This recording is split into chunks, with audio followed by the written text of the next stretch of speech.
کہ جن کو اللہ رب العالمین نے ایسی دکان عطا کی ہے، ایسا سپر سٹور عطا کیا ہے کہ جہاں پر ہر چیز میسر ہے۔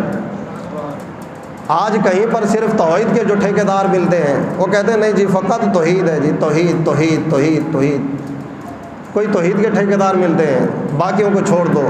کوئی صحابہ کے ٹھیکیدار ملتے ہیں، صحابہ کی آڑ لے کر اہل بیت کرام کے ساتھ بغض رکھتے ہیں۔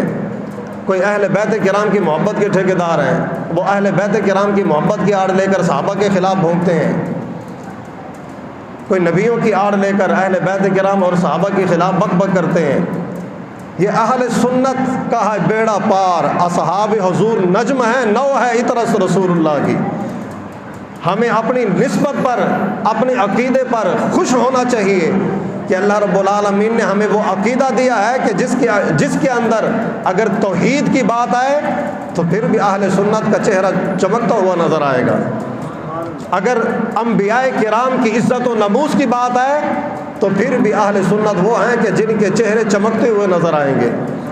اگر صحابہ کرام کی سربلندی کی بات آئے تو پھر بھی اہل سنت وہ ہیں کہ جن کے چہرے چودھویں کے چاند کی طرح چمکتے ہوئے نظر آتے ہیں۔ اگر اہل بیت کرام کے گھرانے کی بات ہو، حضور کے گھرانے کی بات ہو، تو پھر بھی کبھی ان کے منہ کے اوپر کبھی مروڑ پیدا نہیں ہوئے، ان کے منہ کے اوپر کبھی بارہ نہیں بجے کہ اہل بیت کا ذکر کیوں ہو گیا۔ صحابہ کا ذکر ہو تو پھر بھی ان کے منہ پر بارہ نہیں بجیں گے، اہل بیت کرام کا ذکر ہو تو پھر بھی ان کے منہ پر بارہ نہیں بجیں گے۔ آپ دیکھیں گے لوگوں کو کہ کئی ایسے ہوں گے کہ جن کے سامنے اہل بیت کرام کا ذکر کیا جائے تو ان کے منہ کالے ہو جاتے ہیں۔ کئی ایسے ہیں کہ جن کے سامنے صحابہ کا نام لیا جائے تو ان کے منہ پر 12 بج جاتے ہیں۔ لیکن لاکھوں سلام ہوں اہل سنت پر کہ جن کو اللہ رب العالمین نے عقیدہ ایسا عطا فرمایا ہے، اگر توحید کی بات آئے تو پھر بھی ڈنکے کی چوٹ پہ کرتے ہیں، اگر ناموس رسالت کی بات آئے تو پھر بھی ڈنکے کی چوٹ پہ کرتے ہیں، ختم نبوت کی بات آئے تو پھر بھی ڈنکے کی چوٹ پہ کرتے ہیں، صحابہ کرام کی بات آئے تو پھر بھی ڈنکے کی چوٹ پہ کرتے ہیں، اہل بیت کرام کی بات آئے تو پھر بھی ڈنکے کی چوٹ پہ کرتے ہیں۔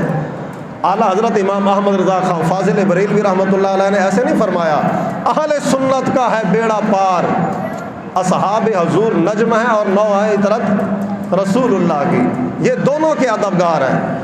حضور آقا دو عالم صلی اللہ علیہ وسلم سے لے کر حضور سیدی داتا گنج بخش علی حجویری رحمۃ اللہ علیہ کی چوکھٹ تک، اور وہاں سے حضرت خواجہ معین الدین چشتی اجمیری رحمۃ اللہ علیہ کے قدموں تک یہ ہر ایک کے ادب کرتے ہوئے غلام نظر آئیں گے۔ جس ہستی کا نام آئے گا سامنے، اہل سنت وہ ہیں کہ جو اپنے سروں کو جھکا لیتے ہیں، ان کے اندر ادب پایا جاتا ہے، احترام پایا جاتا ہے، کسی کا نام آنے سے ان کے چہروں پر بارہ نہیں بج جاتے، جس کا بھی ذکر آئے تو ان کے چہرے نورانی ہو جاتے ہیں، چاند کی طرح چمکنے والے ہو جاتے ہیں۔